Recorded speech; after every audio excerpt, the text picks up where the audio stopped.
Are you ready to learn how to transform your tired old furniture into stunning, high-end looking pieces again without any fancy tools or experience? I'm gonna show you how to give these hand-me-down nightstands a beautiful, easy makeover in just one day.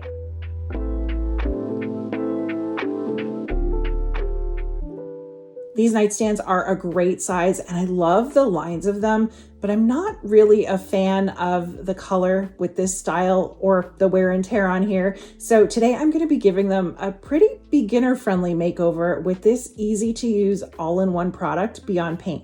They're not in bad condition by any means, but they've got the typical signs of age and use that happens on furniture surfaces with time, and they're ready for a new finish. The tops are Formica or laminate with a few chunks missing out of one, and the bodies are built with a mix of wood veneer over particle board. The drawers have some nice solid dovetail joinery, and I am absolutely in love with the sweet little bows on these handles. I think these are going to look fantastic with a lighter painted look. I've never used this Beyond Paint before, but I recently found it on the shelves at my local hardware store, and I've seen a lot of other furniture painters use it and love it, so I thought it was about time to give it a go for myself. It's a bonding primer, color, and sealing top coat all in one can. I do need to take this hardware off, so I've just got a good old-fashioned screwdriver, and I'm going to put all the pieces into a zip top bag so I don't lose anything.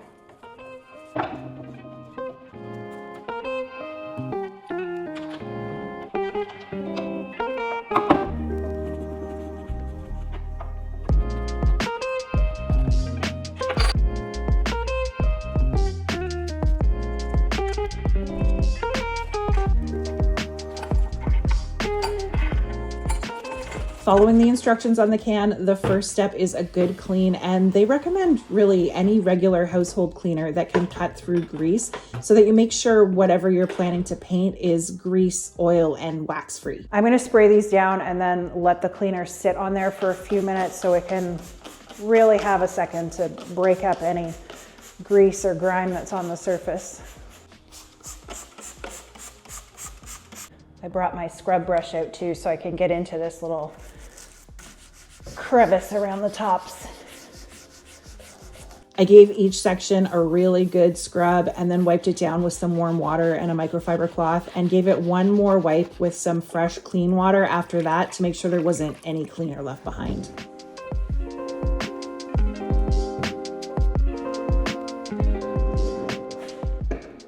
Okay, I need to do a little bit of filling on these chunks that are missing out of the top corner of this nightstand. And then I'm also gonna go around with my basic interior exterior wood filler and just fill in any of the seams on the trim where there are gaps, because that's really gonna stand out once it's painted. And I think it'll just look a little more professional and a little smoother if those are filled in. I love that this is in a squeeze tube. I think I might start buying all my fillers like this. I'm just gonna squeeze it into all of these joints and then smoosh it in there with my finger. And then I just have my damp rag that I rinsed out from cleaning. And I'm gonna use that to pick up all the excess messy bit so I don't have to come back and sand all that once it's dry. Bam.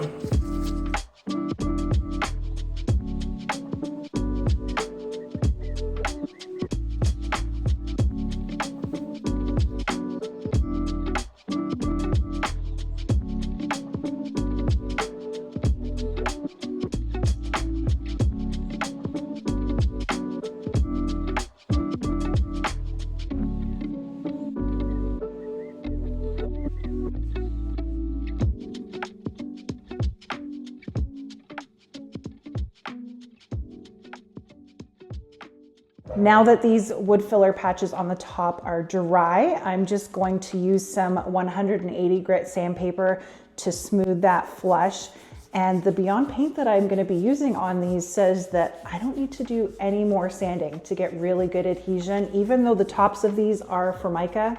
I could go over these with my sander just to smooth out any minor scratches or dings, but they're in pretty good condition.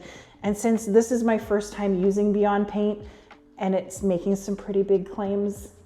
I want to see what it can do.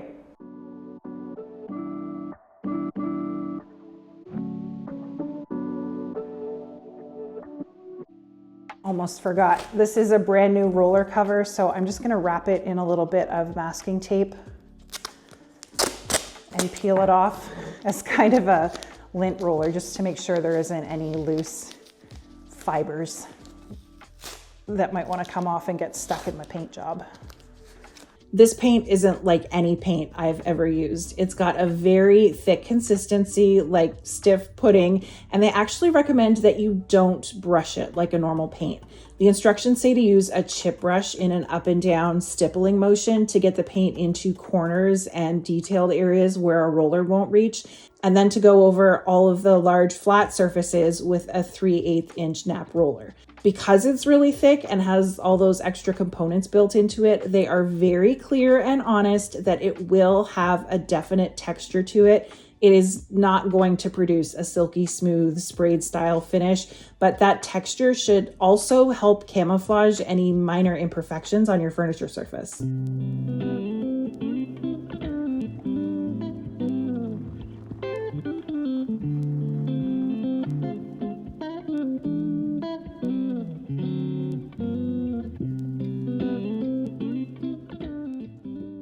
Should have done this before I started, but I just want to get it up off the floor so I can get all the way around that bottom edge. Okay. These chip brushes tend to shed a lot of bristles, so just make sure that you keep an eye out for those and pick them out before your paint dries. This is the color Sand, which is a light beige. Actually, it dried more of a grayish. And I should note that they only carry 16 colors in this paint line, so that's a little bit limiting. I'd also recommend throwing down some type of drop cloth over your floor or workbench so you don't have any drips or splatter mess, but since my floor is already covered in paint, I wasn't really worried. Again, chip brush to push the paint into any areas where the roller doesn't fit well, and then the roller over top to smooth out as much as you can.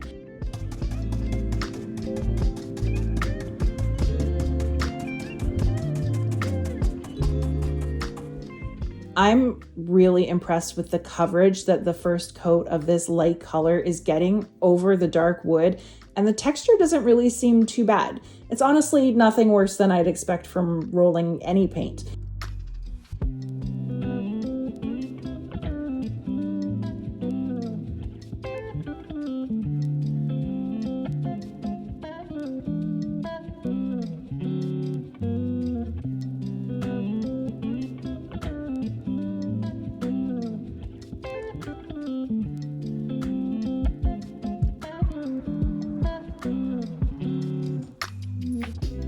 My kids came home for lunch while I was working on the second table, so enjoy this combo. I'm gonna get in the cracks here. The chip brush, you pounce it up and down, and it gets the paint in there, but this is just the first coat, so that's why it's still like patchy and a little bit see-through. Yeah. How do they do that? Just like mix primer and... I don't know. It has the primer and the paint and the top coat all in one thing. Cool. Magic. That's interesting. I don't know how they do that. It's like all-in-one shampoo. Like all-in-one shampoo. Love it. Or you put them somewhere and you don't remember where you put them. I put them on the front table. I know exactly where I put them. Oh, well, in that case, they got cleaned up and put away somewhere else. So good luck.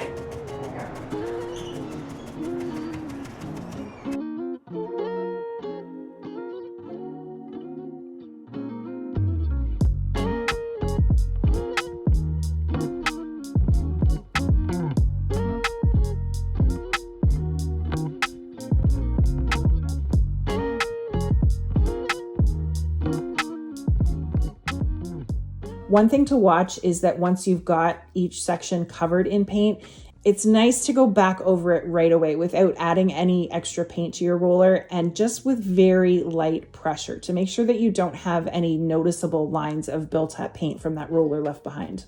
This is what the first coat looked like, and it might look a little bit scary, but it's perfectly normal for any first coat of paint. This is kind of the primer layer that's going to grab on and bond to the surface underneath. And any additional coats will fill in the color and build up that protection. I popped all of my stuff into a plastic bag so it wouldn't dry out while I was waiting for my first coat to dry. And I'll come back in about 4 hours to put on coat number 2. I brought the handles inside while I was waiting on that and scrubbed all the pieces down with an old toothbrush and a brass wire brush with some Barkeeper's Friend to get some of the tarnish off, but I actually really liked the definition that leaving the darkness down in the details was creating, so I didn't shine them up too much. We just finished having dinner, so I've got a few hours of daylight left, and I'm gonna put the second coat on these. I'm gonna try and give you guys a really up close look at this. It does have a little bit of that classic roller texture. It's actually a lot smoother than I was expecting it to be. I honestly make more of a mess with paint when I'm rolling and brushing than I ever do when I'm spraying.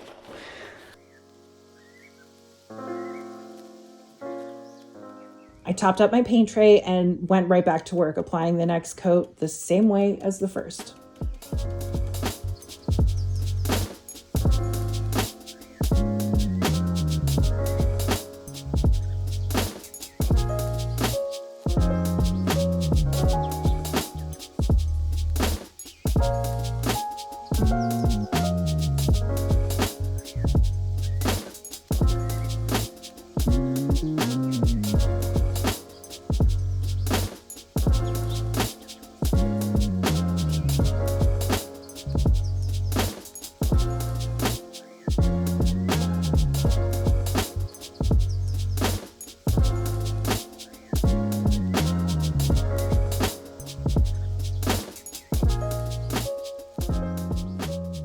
I was a little nervous that I might need a third layer of paint to get full coverage, but this second coat completely filled in any patchy spots.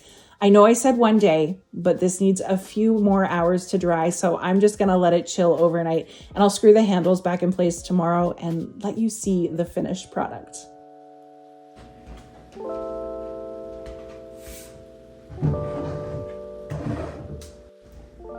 Beyond Paint does have a clear sealer product that you can roll on over their paint after 24 hours if you want to be extra.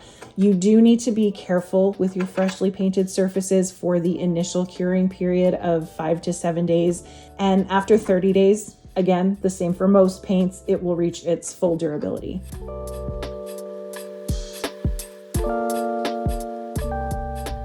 And there you go, a full furniture makeover without any of the fancy pants tools that I usually use. I definitely prefer the smoothness of a sprayed finish, but that's just not practical for most DIYers. And I think this is a fantastic option for anyone who wants to extend the life of their furniture without too much fuss. Thank you so much for following along on this project. Make sure you share this video with someone who might find it helpful, and I will catch you all next time.